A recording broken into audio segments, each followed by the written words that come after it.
Boa noite, queridos. Paz de Deus. Amém. Que bom estar aqui com vocês de novo. Celebrando ao nome do nosso Deus. Quem está sendo abençoado aqui nessa noite? Está uma unção de Deus aqui muito gostosa, né? Glória a Deus. Quero agradecer o convite, mais uma vez. Pastor Cláudio, Patrícia, Pastor Edinho, a Marta, minha amiga. Muito tempo, né? Meu amigo Carlos. Hoje eu não vou te promover, o evangelista Carlos. É piada interna. Vou explicar ao pessoal de São Miguel. É piada interna, que eu venho aqui promover ele a pastor toda vez. Hoje eu vou acertar.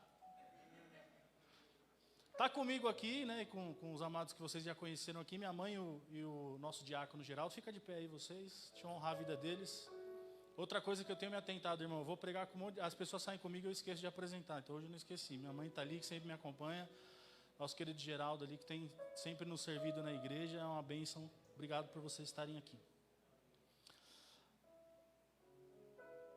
Vocês estão vivendo, né, essa experiência do mês da família, e hoje é o Dia Internacional da Família. E o desafio de trazer uma palavra ao teu coração veio para mim como o tema da família, o nosso primeiro ministério. E eu vou falar que o tema ele é tão desafiador de pregar quanto de viver. Mas sempre é mais de viver. Porque pregar, irmãos, a gente pode pegar um texto, uma linha de raciocínio e trazer aquilo que o nosso coração transborda.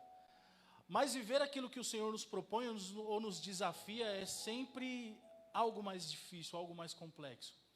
É sempre um processo de Deus na nossa vida.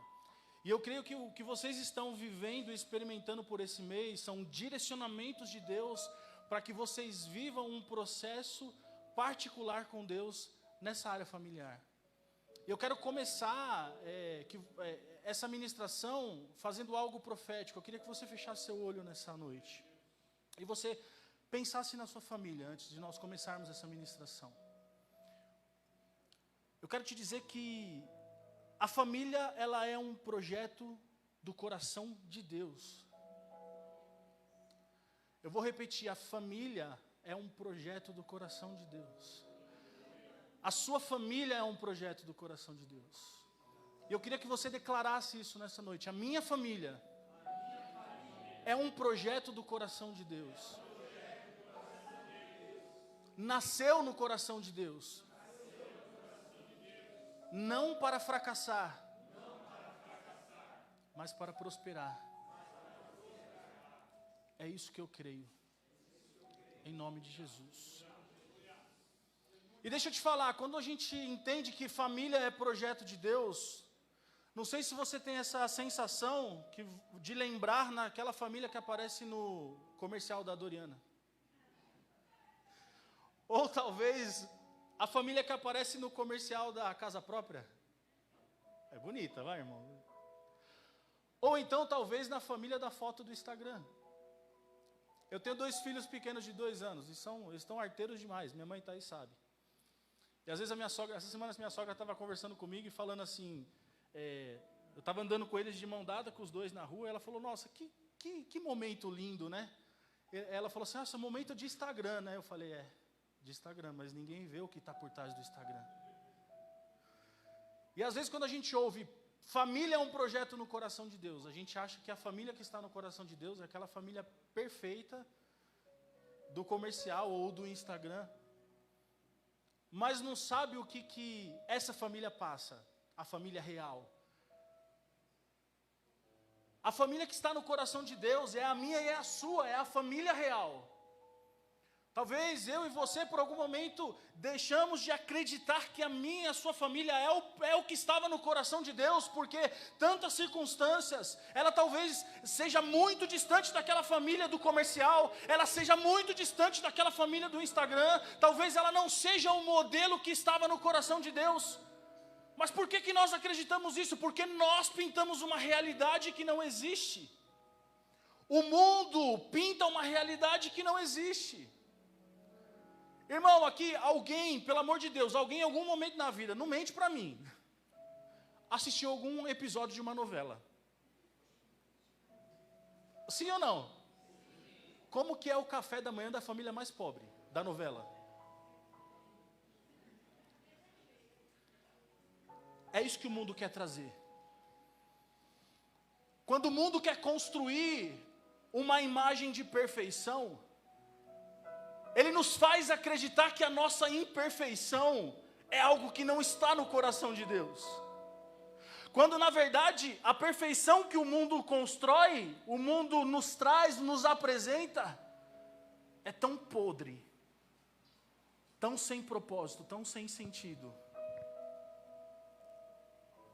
E nós, com a nossa falha humana, as nossas dificuldades, deixamos de acreditar que a nossa família faz parte do projeto do coração de Deus. E a primeira coisa que espiritualmente nós queremos desconstruir, eu creio que Deus quer desconstruir nessa noite na minha e na sua vida, é que independente de como é a sua família, ela está no coração de Deus. Pastor, mas minha família, meu filho, independente de como é a sua família, ela está no coração de Deus. Mas minha mãe, independente, mas o meu, independente, ela está no coração de Deus. E eu quero compartilhar algo com você, porque antes de nós entendermos a preciosidade de ter a nossa família como um ministério, como um propósito nessa terra maior, nós precisamos entender o projeto do coração de Deus para nós, amém? Abra comigo aí em Gênesis capítulo 1, por favor.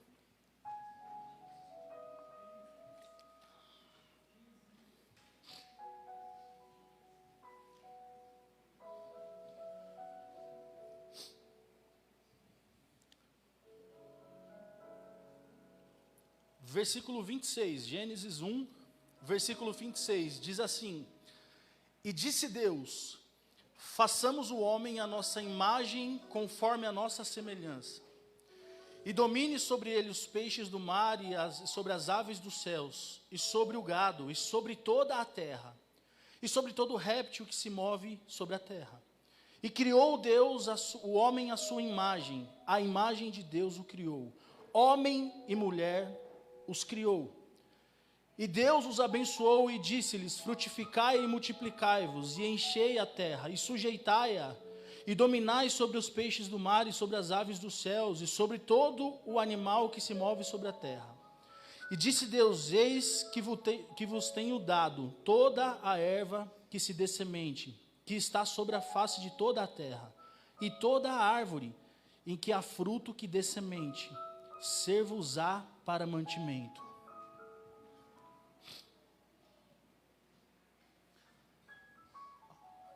Deus falou algo comigo que eu achei fantástico nesses dias. Se você ler Gênesis do capítulo 1, do primeiro versículo até o versículo 26, onde nós começamos a ouvir, a ler, a palavra diz assim: criou Deus o céu e a terra. E a terra era sem forma e vazia. Eu vou pegar aqui para contextualizar, tá? Eu não vou ler todos os versículos, mas eu quero ler uma fraçãozinha de cada um, bem rapidamente. No princípio criou Deus os céus e a terra. A terra era sem forma e vazia, mas o Espírito de Deus pairava sobre a face das águas. E disse Deus: haja luz, e houve luz. Viu Deus que a luz era boa, e fez separação entre a luz e as trevas. E Deus chamou o dia noite, e as trevas, o dia luz, e as trevas noite. E foi a tarde, a manhã do primeiro dia, e disse Deus: haja um firmamento no meio das águas. No 7 diz assim: fez, pois, Deus o firmamento, separou as águas que estavam debaixo do firmamento. O 8 diz assim: chamou Deus ao firmamento dos céus, e foi a tarde e a manhã do segundo dia. No versículo 9 diz: e disse Deus: ajuntem-se em um só lugar as águas que estão debaixo do céu. No 10 diz assim: chamou Deus ao elemento seco terra. No 11 diz assim: disse Deus: produza a terra relva, ervas que deem semente. No 12 diz assim: a terra, pois, produziu a relva. No 13 diz assim: foi a tarde. No 14 diz assim: e disse Deus que haja luminares. No 15, e serviram os luminares do fundamento dos céus.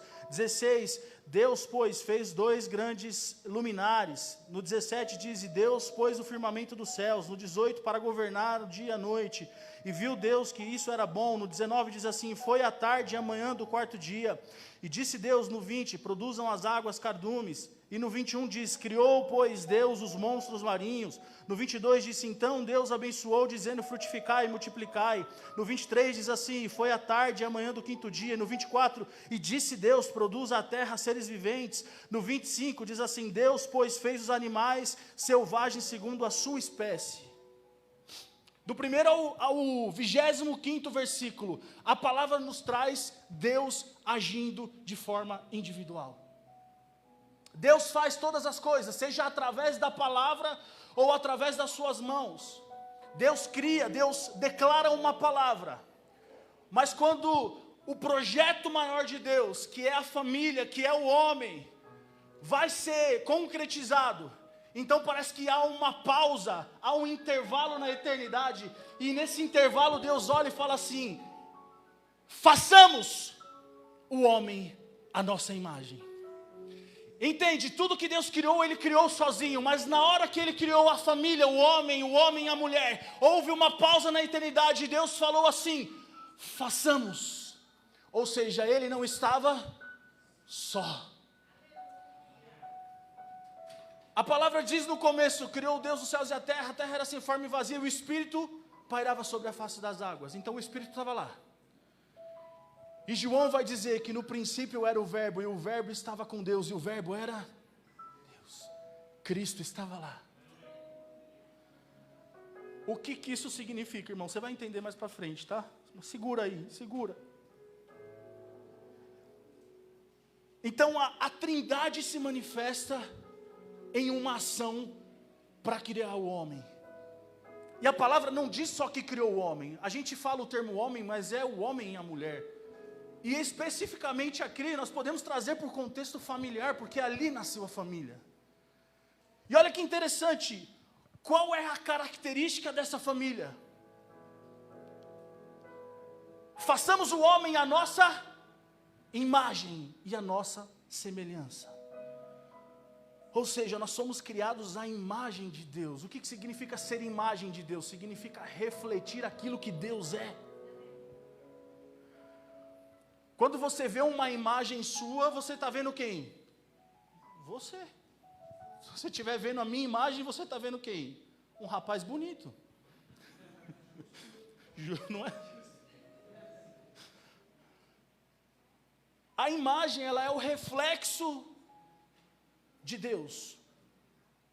Quando nós entendemos que nós fomos criados, o homem e a mulher, e o contexto familiar, nós somos criados para ser imagem de Deus. Ou seja, para refletir Deus para o mundo. Para trazer essa imagem de Cristo para o mundo. E semelhança, que significa a forma idêntica, o formato de Deus. O que significa isso? Eu gosto de usar bastante um exemplo. Uma luva tem a imagem, tem a semelhança do quê? O que cabe nela? Cabe mais alguma coisa além da mão? Se você colocar alguma coisa menos do que a mão, vai preencher? Deus nos chamou à semelhança porque nós somos a semelhança daquilo que Ele é. Porque assim como uma luva e Ele como a mão, eu e você, nós somos criados para ter a essência dEle em mim e em você. Então quando Ele cria a família, quando Ele cria o homem e a mulher, Ele cria com uma característica, uma identidade de ser imagem, de refletir Deus, de refletir Cristo, de refletir a glória de Deus, e a semelhança de ter em mim e em você toda a essência de Deus. A ponto de alguém olhar para uma luva, se ela estiver preenchida, alguém vai falar o quê? Tem uma mão lá dentro. Quando eu e você estivermos transbordando da presença de Deus, é impossível alguém não olhar e falar assim, tem Deus ali. Então quando nós entendemos que Deus nos cria como homem, como mulher, como família, para sermos a imagem e semelhança dEle. E diz assim, no versículo 28, e Deus os abençoou. A família já tem uma bênção de Deus natural. Natural que eu digo é porque já está lá, na eternidade. Há uma bênção sobre a tua família. que foi dada na eternidade. E aí Deus fala assim: frutificai, multiplicai, enchei a terra e sujeitai-a, e dominai sobre os peixes do mar, sobre as aves dos céus e sobre todo o animal que se move sobre a terra. O propósito de Deus para a família, para o homem e para a mulher, é frutificar, é multiplicar. E quando hoje a gente fala, naquela época o significado de multiplicar era mais físico. Hoje nós entendemos como algo mais espiritual. Estamos na graça. Não sai multiplicando tanto não, fisicamente, filho. Vai ser um problema. Eu já fiz a minha parte. Já fiz 2 de uma vez, então paro por aqui. O sentido de que a tua família tem o propósito de frutificar nessa geração e nessa terra. Porque é impossível, eu entendo assim, e esse é o desafio nosso, é impossível que alguém ou alguma família que é a imagem de Deus, de Cristo, que reflete essa imagem para o mundo, que libera essa essência que há de Deus em nós, não frutifique, não gere frutos, não multiplique. O propósito de Deus para mim e para a sua família é gerar frutos. Não há motivo para existir a mim e a tua família se não for para gerar frutos, se não for para cumprir um papel, se não for para ser imagem e semelhança de Deus nessa terra. E a palavra diz assim: sujeitai e dominai sobre a terra. Isso tem um significado tão importante que às vezes a gente banaliza, irmão. Deus deu a terra aos homens. Nós temos responsabilidade sobre a terra. Quando você vai conversar com um ateu, o Carlos sabe disso, uma das coisas que eles mais falam: se Deus existe, por que Deus deixa a humanidade passar fome? Por que Deus deixa a humanidade em tragédia? Irmão, isso não é resultado do que Deus fez, é resultado do que o homem fez e deixou de fazer. Porque antes do homem cair, Deus deu para ele uma terra perfeita, assim como ele era perfeito. Porém, quando o homem cai, a imperfeição toma conta dele, toma conta de toda a terra. Então o homem deixa de exercer governo sobre a terra. Até que um homem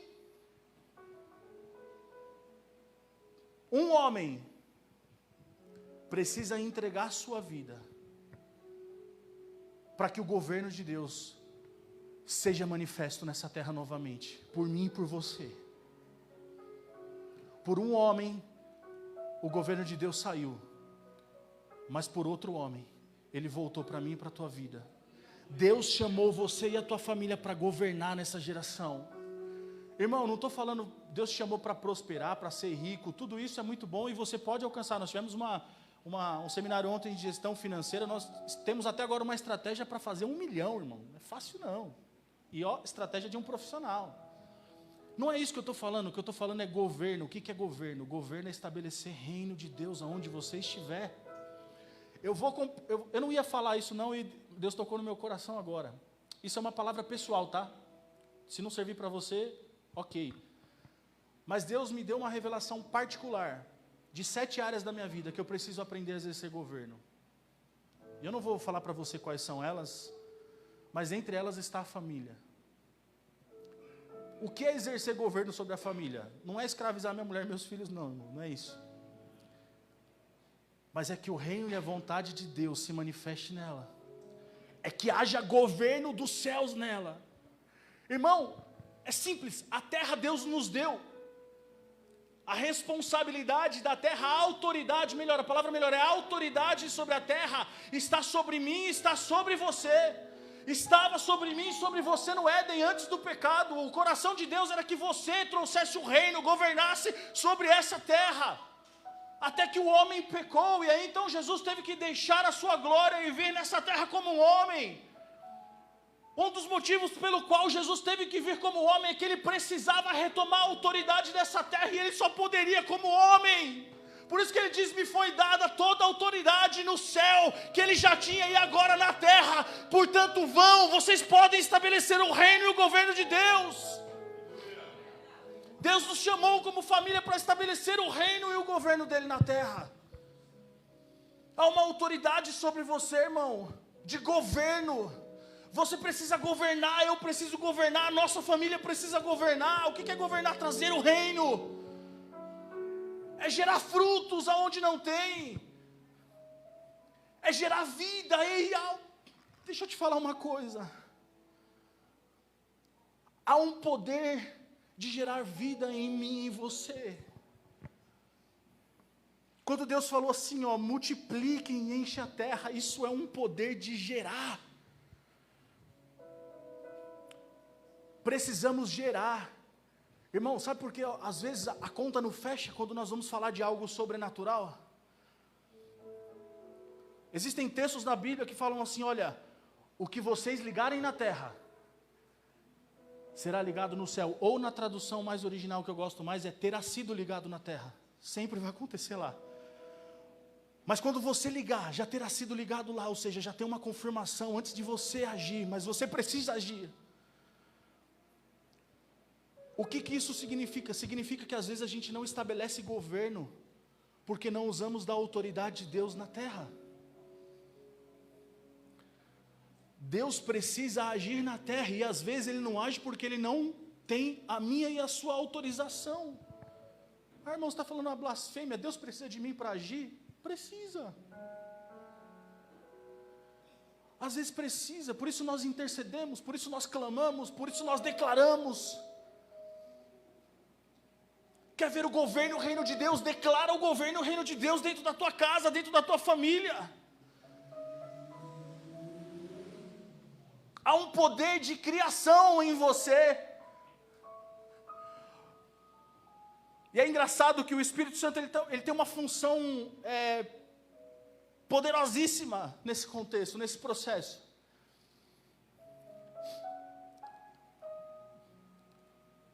O livro que você indicou para a gente, da quarta dimensão, acho que é o poder da quarta dimensão.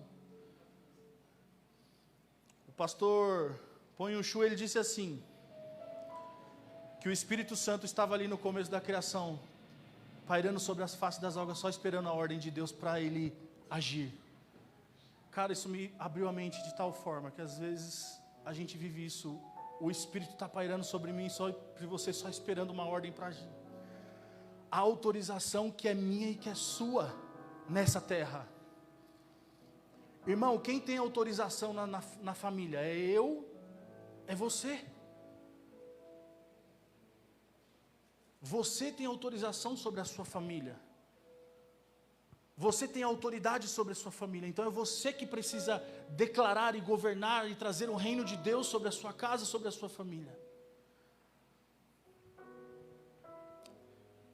Então Deus nos chama para exercer esse governo. Deus chama a mim e a sua família para exercer esse governo. E olha que interessante. No versículo 29 diz assim, e disse Deus, eis que vos tenho dado toda a erva que dê semente, que está sobre a face de toda a terra, e toda a árvore em que há fruto que dê semente, ser-vos-á para mantimento. Deus fala que a Trindade criou o homem e a mulher, a família. Criou com uma identidade, com uma característica, que é a imagem e a semelhança de Deus. Criou com um propósito, que é frutificar, que é trazer o governo, o reino de Deus. E Deus fala assim, todo o recurso que você precisar, eu vou te dar. Toda a necessidade, o suprimento que você precisar, eu vou te dar. Olha de novo, 29. E disse Deus, eis que eu vos tenho dado toda a erva que dê semente, que está sobre a face da terra, e toda a árvore, e que há fruto que dê semente, ser-vos-á de mantimento. Quando nós decidimos viver a imagem e semelhança de Deus, e frutificar, e viver o propósito com a nossa família que Deus nos chamou, então, os recursos do Senhor virá sobre a minha e a tua vida. Deus vai nos abençoar com os recursos necessários para a gente cumprir o nosso propósito como família.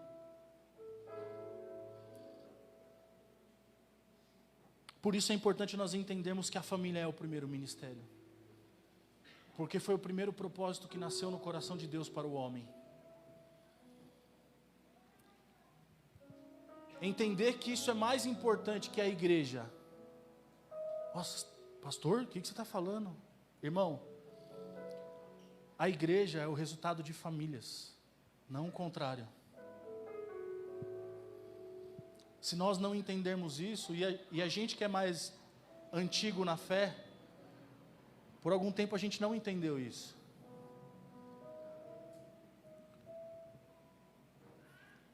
E se eu te perguntar, quem tem sido mais confrontado no mundo hoje? É a igreja ou é a família?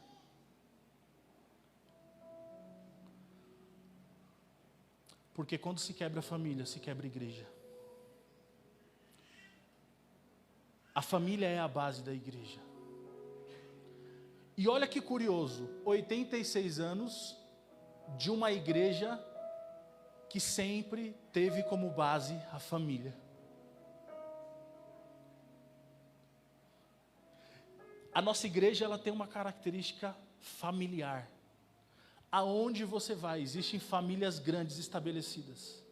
A nossa igreja cresceu porque uma família que, eu estou dando um exemplo, uma família que congregava aqui em Guarulhos, teve que se mudar de cidade, teve que se mudar de estado, e não queria congregar em outro lugar porque tinha uma conexão e um propósito com essa igreja. Então ali abriu uma nova igreja. Por isso que nós somos uma igreja de igrejas pequenas, mas uma denominação muito grande. Então eu creio que isso é algo do coração de Deus para nós.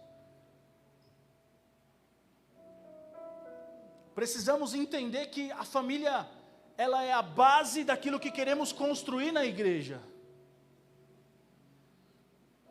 É a base daquilo que queremos viver como cristãos no evangelho no mundo de hoje. Por isso a família tem sido muito afrontada. Existe um movimento, irmão, secular do mundo, de destruição da família. Em todo o mundo. Sabe por quê? Porque quando você destrói a família, você destrói a igreja. Quando você destrói a família, você destrói valores. Quando você destrói a família, você destrói princípios. E esses valores, esses princípios e a igreja, é tudo aquilo que nós aqui acreditamos.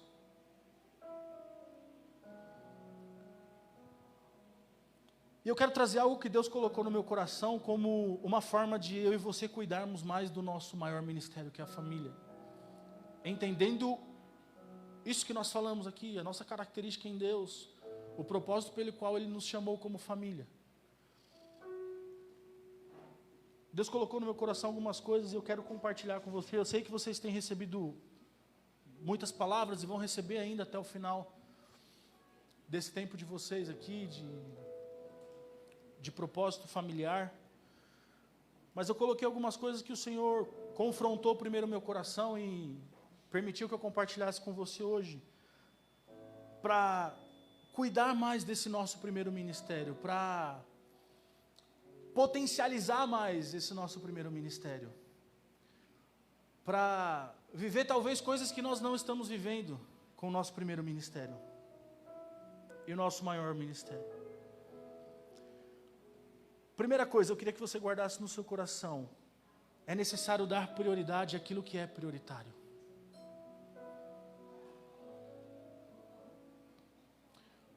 Eu não sei qual que é a sua escala de prioridade de vida, mas eu entendo biblicamente que é Deus e a minha família. A palavra lá no Novo Testamento, em Mateus 22, 37, o grande mandamento diz assim: e disse Jesus: amarás o Senhor teu Deus de todo o teu coração e de toda a tua alma e de todo o teu pensamento. Este é o primeiro grande mandamento. E o segundo semelhante a este é: amarás o teu próximo como a ti mesmo. Quem é que está mais próximo de você? Só que às vezes a gente quer amar todo mundo de fora, né? E não quer amar quem está perto. Mas olha o que diz na carta de 1 Timóteo, ó. Mas se alguém tem cuidado dos seus, e principalmente dos da sua família, negou a fé, Mas se alguém não tem cuidado dos seus, e principalmente dos da sua família, negou a fé e é pior do que o infiel. Qual tem sido a sua prioridade? Algumas pessoas têm Deus como prioridade e em seguida trabalham. No nosso meio é muito comum algumas pessoas terem Deus como prioridade depois do ministério. Algumas pessoas entendem que o ministério está junto com Deus. Amém? É a sua forma de entender. Está nessa primeira escala aqui, então, ok. Eu entendo que Deus é relacionamento. Aquilo que o Carlos falou, é eu e Deus. O ministério vem mais para baixo. É eu e Deus aqui. Família. Aí depois, irmão, é seu. Você pode pôr trabalho, você pode pôr os amigos, você pode pôr o teu ministério. Mas o que a palavra nos diz, amar a Deus sobre todas as coisas. É relacional isso aqui. Não está falando de ministério, relacional. E ao teu próximo como a ti mesmo. Quem é mais próximo? Então uma forma de cuidar do ministério que Deus nos deu é dar prioridade àquilo que é prioritário. Segundo, investir três coisas que eu acho que potencializa qualquer coisa na nossa vida. Tempo, energia e recurso. Dentro desses recursos, financeiro. Ontem eu falava um pouco, eu palestrei um pouco, eu fiz uma reflexão na palestra ontem no seminário de finanças. E como eu não sou da área de finanças, eu falei um pouco sobre propósito, que é algo que Deus tem me usado para falar por esses tempos. E a reflexão é, a gente investe dinheiro, gasta dinheiro com tudo, menos com aquilo que a gente acha que é o nosso propósito principal. Porque se na minha escala de prioridade eu digo que Deus está em primeiro lugar e a minha família em segundo, condiz com o tempo, com a energia e com os recursos que eu tenho gastado? Responde você. Eu não. Estou te abrindo aqui, sendo sincero. Vocês já me conhecem, já sabem que eu falo de mim mesmo. Tenho problema. A gente é assim, pastor Marcos é assim também.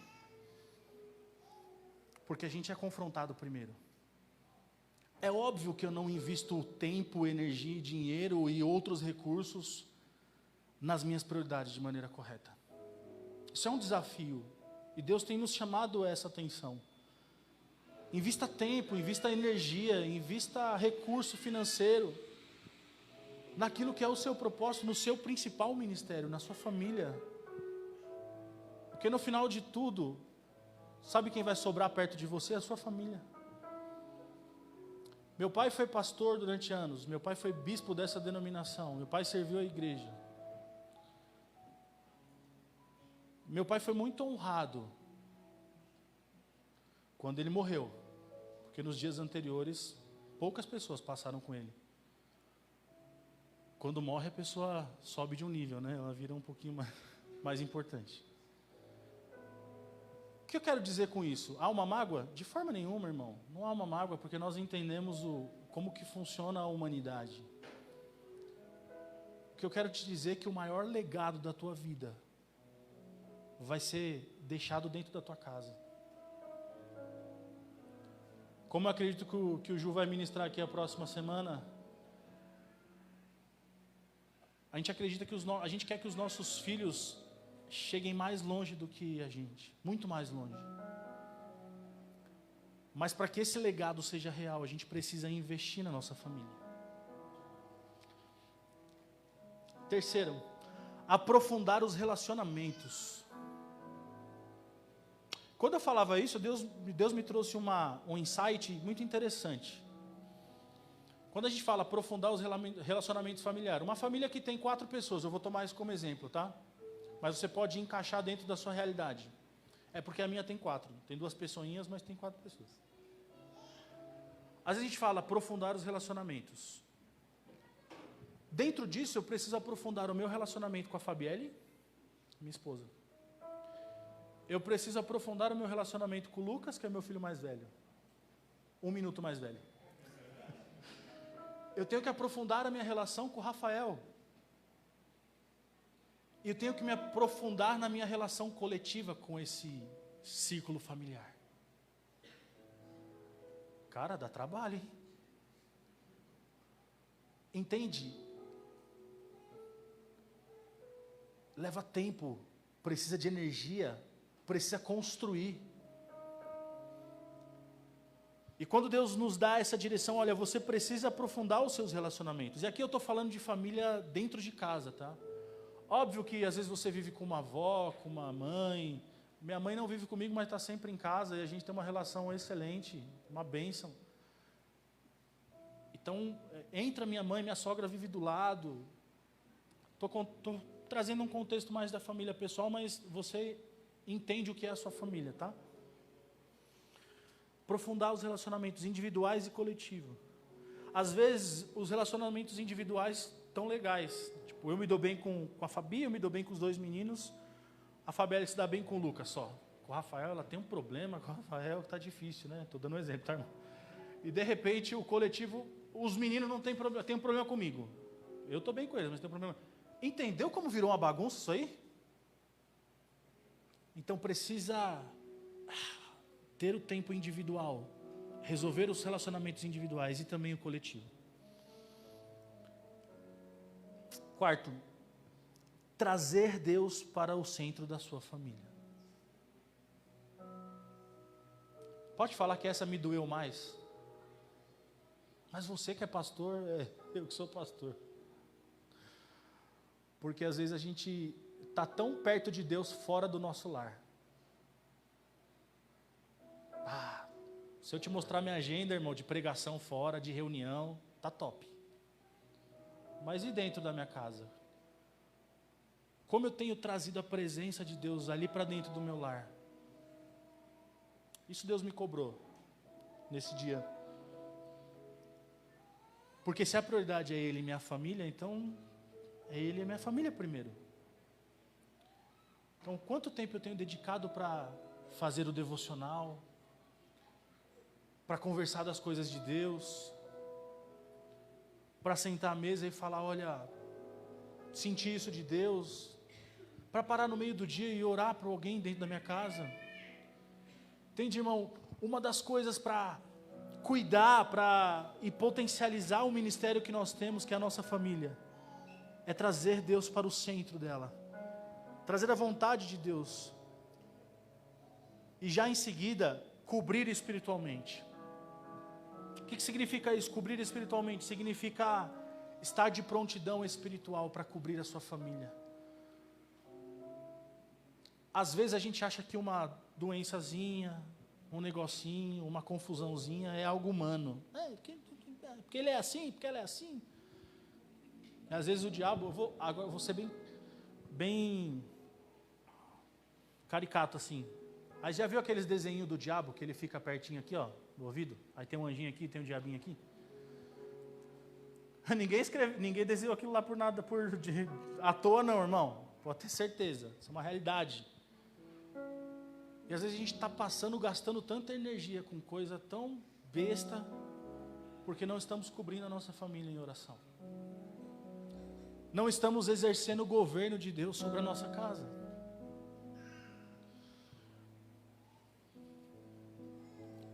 Aperta um pouco aí agora o cinto.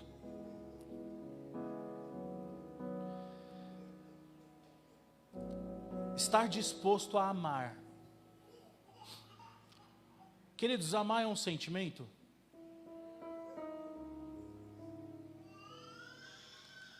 É uma ação. Amar é você demonstrar amor quando você não sente. Como o bispo Anderson falava, quer sentir, irmão? Põe o dedo da tomada, você vai sentir.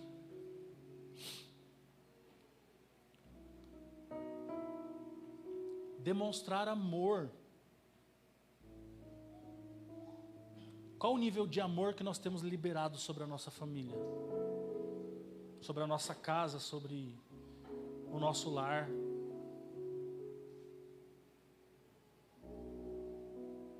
Há prazer em você estar na sua casa? Claro, eu entendo que passamos por muitas dificuldades. Mas quando nós amamos algo, por mais difícil que seja, nós queremos aquilo. E amar é uma construção de ações, que começam em pequenas ações. Quem já é casado, namorou ou namora, sabe Você não começa a namorar amando horrores, ninguém. Vai construindo, com pequenas ações. Até que isso se torne algo forte, firme, sólido. Está disposto a perdoar. Aqui o bicho pega, né? Porque amar e perdoar, amar sem sentir e perdoar sentindo, porque a gente, às vezes, é o contrário, né? Você precisa amar sem sentir o desejo de amar. E você precisa perdoar quando você sente que não gostaria de perdoar.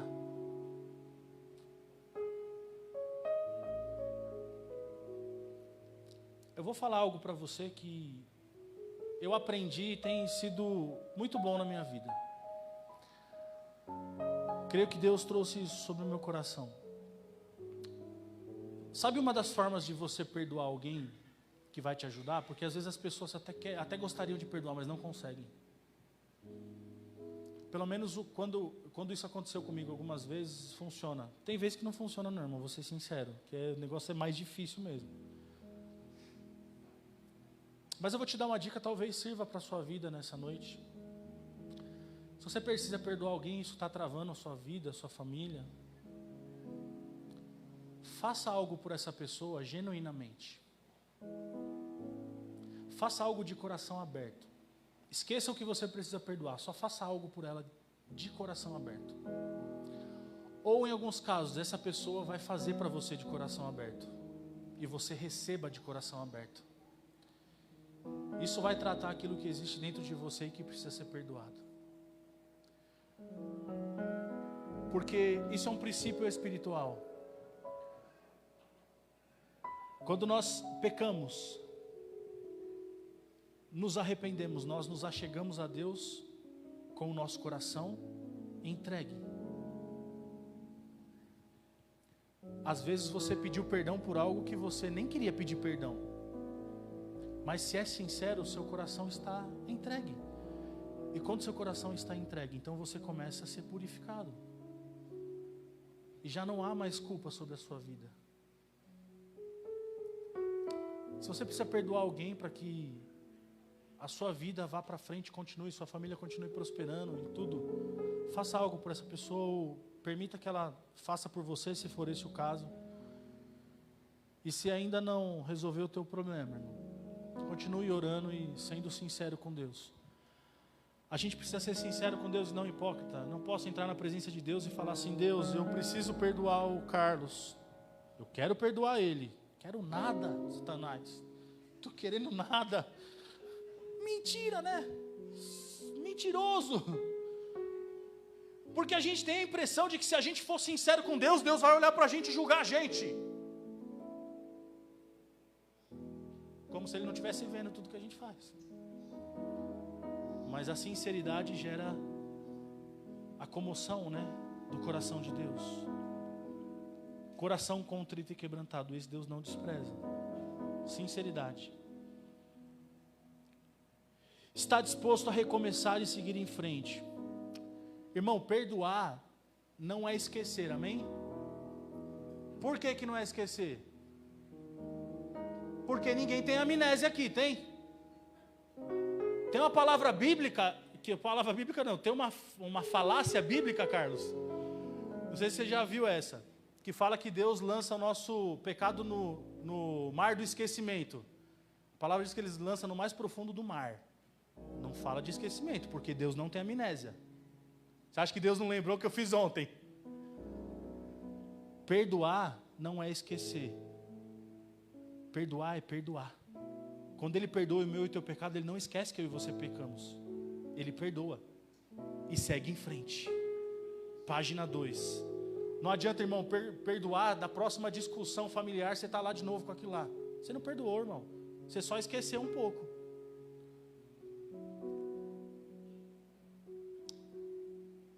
E a última eu quero te dizer assim, é viver uma dinâmica